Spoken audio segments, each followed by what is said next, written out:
Kang Sun progres heula atuh. Jangan lupa like, comment, and subscribe. Allah subhani tadalana bin nurani ilwali qadri rabbani Syekh Abdul Qadir Ajailani Maulana ya Maulana Asmi doana bihurmah Hasan wal Husain taqabbal doana.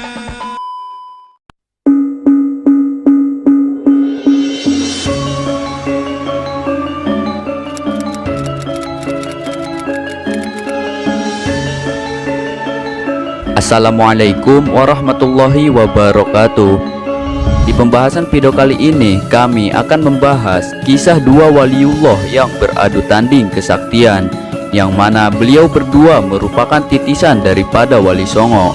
Nah, berikut akan kami bahas di video ini. Tapi sebelum lanjut ke inti pembahasannya, jangan lupa sedulur klik like dan subscribe agar sedulur semua tidak ketinggalan video terbaru tentang sejarah dan keramat para wali selanjutnya dari kami, tentunya hanya di channel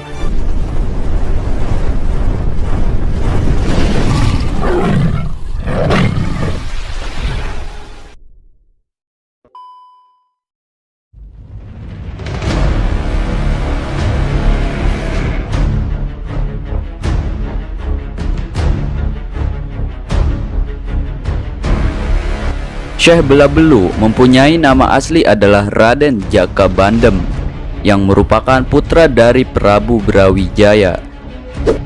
Beliau tinggal atau mengasingkan diri di Bukit Pamancingan, daerah Parangtritis yang berdekatan dengan Bukit Sentana. Pengasingan tempat ini dilakukan karena adanya ekspansi dari Kerajaan Demak yang dipimpin oleh Raden Patah terhadap Kerajaan Majapahit. Parangtritis merupakan tempat dalam pengembaraannya yang terakhir. Kemudian Raden Jaka Bandem mendirikan padepokan yang terletak di puncak Bukit Pamancingan. Di sisi lain, datanglah utusan Raden Patah, yakni Syekh Maulana Maghribi, untuk mengislamkan daerah pesisir pantai selatan.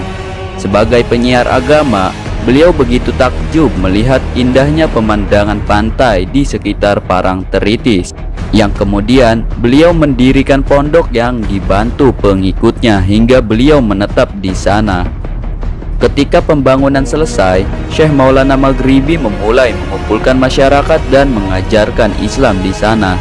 Karena ajaran yang begitu lembut, akhirnya Raden Jaka Bandem tertarik untuk belajar kepada Syekh Maulana Maghribi. Dengan pertimbangan yang matang, akhirnya Raden Jaka Bandem membulatkan diri untuk mengikuti ajaran Islam yang dibawakan oleh Syekh Maulana Maghribi.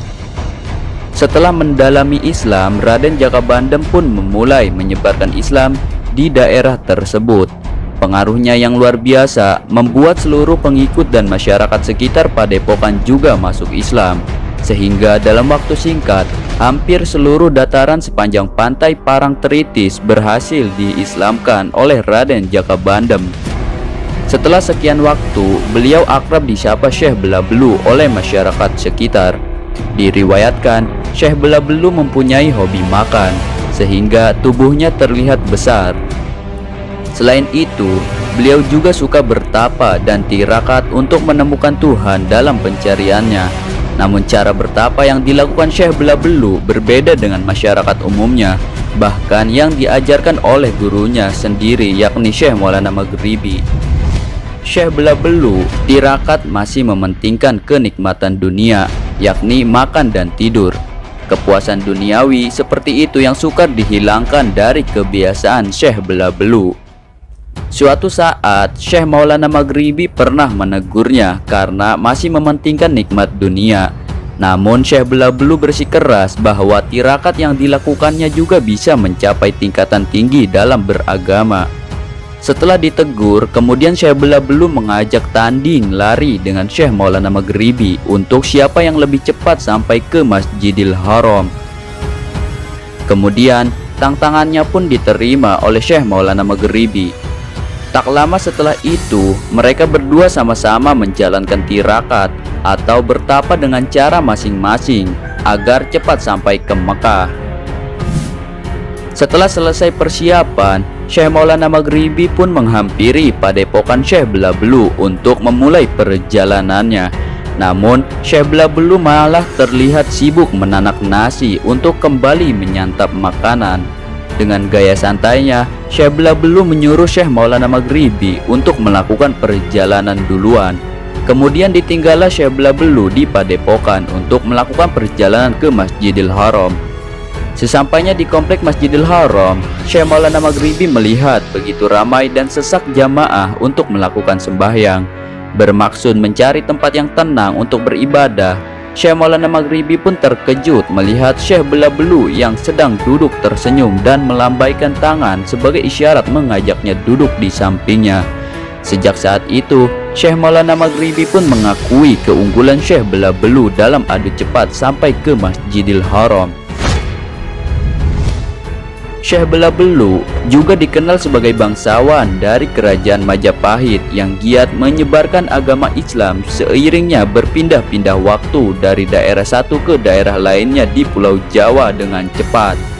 Selain kisah di atas, Syekh Belabelu serta adiknya Syekh Dami Aking juga diyakini sebagai murid dari Sunan Kalijaga yang diperintahkan untuk melakukan tapa di sebuah tempat yang kemudian dikenal sebagai Pertapaan Lemah Putih yang sangat melegenda di daerah Ngajuk, Jawa Timur.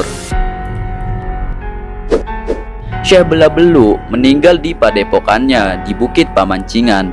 Di dekatnya ditemukan sebuah lempangan batu hitam bergambar ilir, yaitu semacam kipas dari anyaman bambu, dan iyan semacam tapah yang juga terbuat dari anyaman bambu.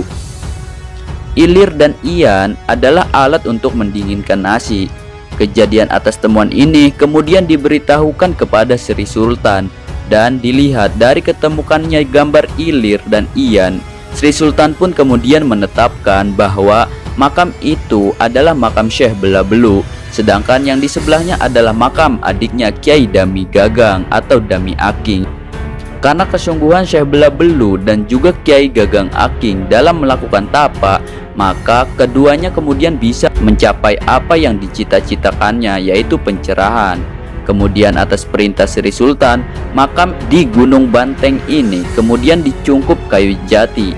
Bagian luarnya dilapisi menggunakan batu hitam dan di atasnya dilangse.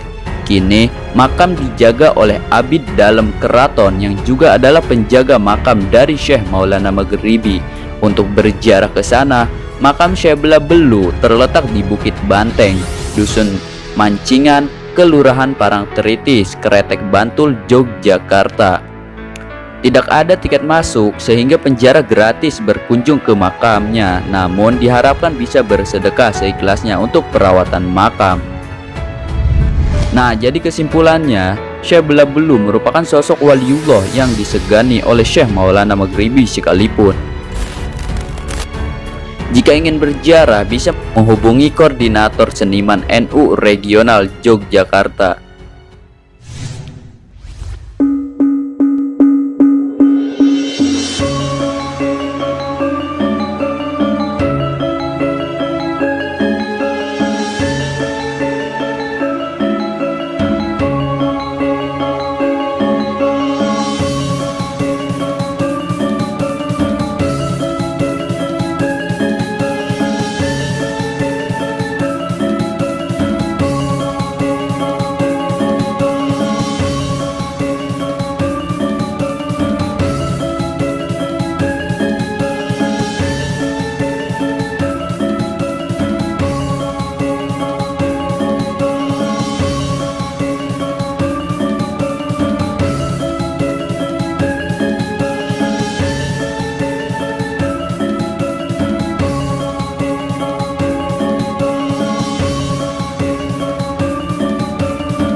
يا ربي بالمصطفى الله الله بارك سيدنا الله يا الله واغفر لنا ما مضى يا واسع رمي الله يا الله محمد